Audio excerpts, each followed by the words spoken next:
একজন বিখ্যাত নায়িকা হঠাৎ শুটিং স্টুডিওতে মহানায়ক উত্তম কুমারের জন্য যে ঘর বরাদ্দ ছিল সেখানে গেলেন।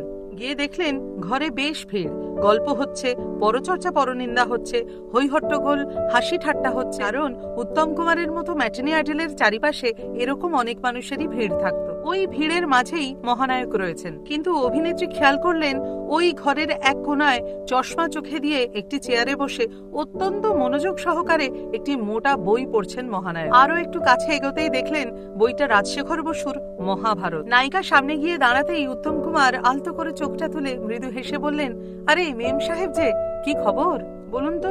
কে সেই নায়িকা? সেই নায়িকা আর কেউ নন, অপর্ণা সেন। পরে শুটিং এর ফাঁকে অপর্ণা সেন মহানায়ককে জিজ্ঞাসা করেন, অত হট্টগোলের মাঝে আপনি মহাভারত পড়ছিলেন কি করে? উত্তরে মহানায়ক বলেন, ওসব তো থাকবেই, তার মধ্যেই সময়টাকে কাজে লাগাতে হবে। এই হলেন আমাদের মহানায়ক উত্তম কুমার।